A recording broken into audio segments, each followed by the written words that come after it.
live here on YouTube. Yep, got it. Streaming. Good morning. Good morning. Thursday. My computer just all of a sudden started something, a scan of some sort. So we are your brain trainers here to talk today about this kind of funk that's going on that leads us to think about death. So this is Rita Wood. I'm Tammy Magnuson. And, we really have some insight into this that I even forgot that I have.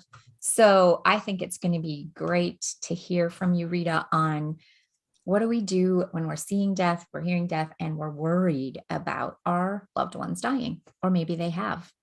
Yeah, that you can get into a real funk doing that. Mm-hmm.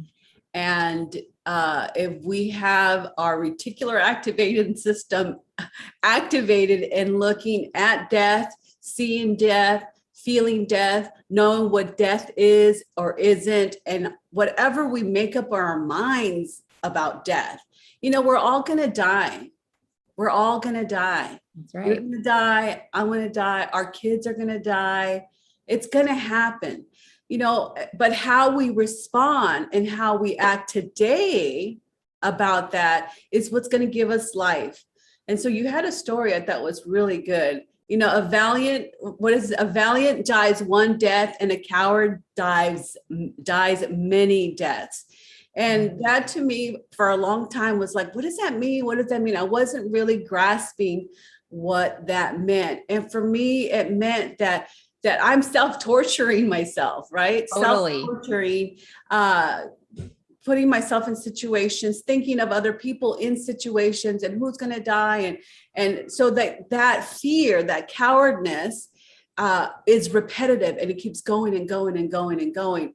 And the valiant dies one death, so just be brave, live life full and die once. I love it. Just chock full of amazing information.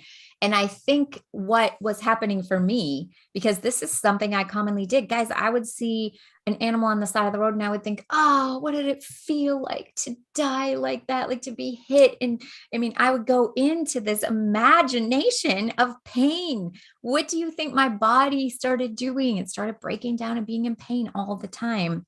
I was set up for a total knee replacement. Like they're going to cut off my leg because I'm sitting out here in the pain of everything else, including some animal that wasn't even mine. I never met. I didn't know anything about, and including the dearest loved ones to me, my children, thinking about, oh, what if they died? What if they died? What if they died? And that is fear. That is the ultimate fear, right? But in that fear, it's just totally shutting down my body. And when I heard, let them die once, let them die. They are going to die, but let it be only one time.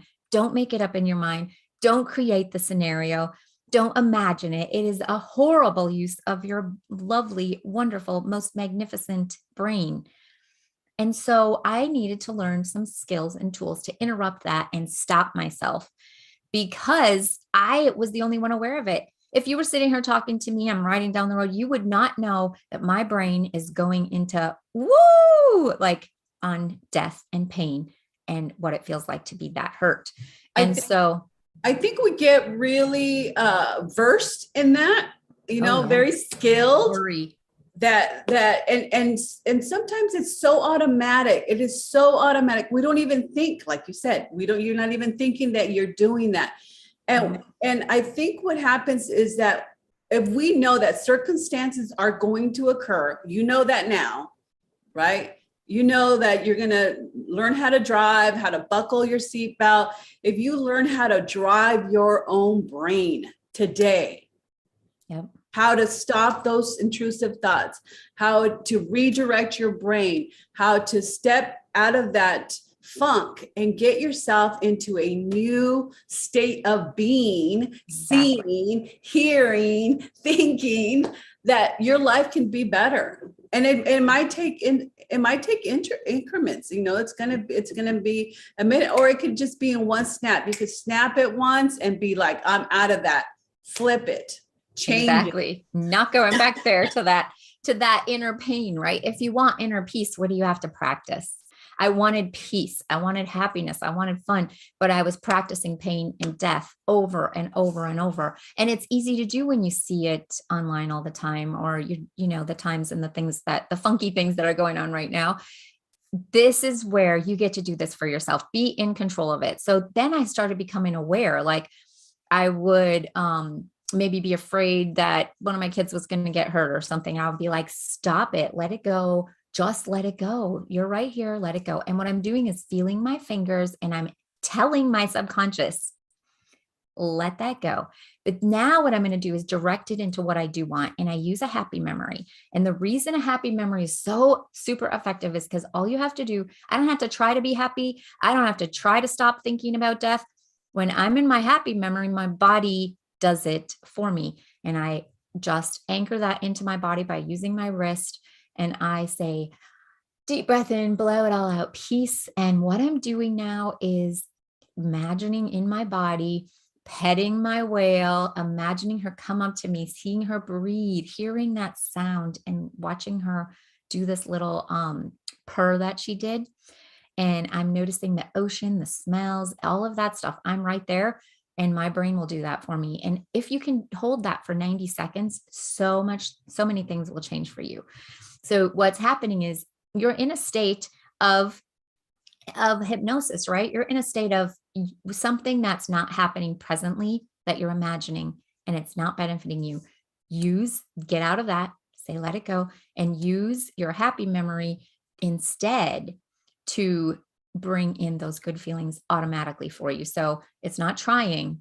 Okay. I got stuck in the trying path. Like, I'm trying to be happy. I'm trying to be positive. I'm trying to live a good life. I'm trying to be nice. And that's not where it's at. It's not in the trying. It's in the doing. And the way you do it, use your happy memories. Let your body come back online. Let it come back into what it's supposed to be, in peace. Okay.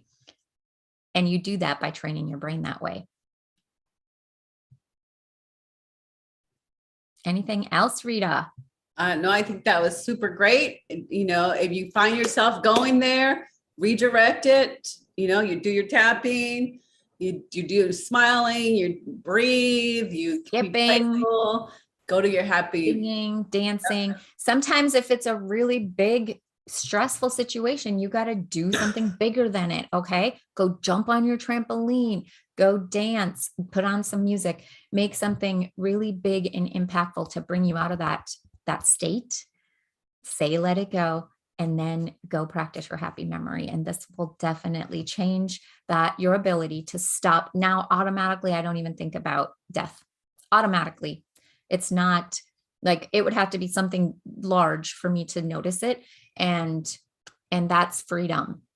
Yes. That's freedom, because I'm driving my own bus with what I'm thinking about. And that's giving my body just what it needs and my relationships to change. So we hope that helps you a lot. Like this video, share it with your friends, guys. You know, they're going through this. I just met with a bunch of ladies that are dealing with all this stress. They're dealing with it by themselves and they don't know what to do.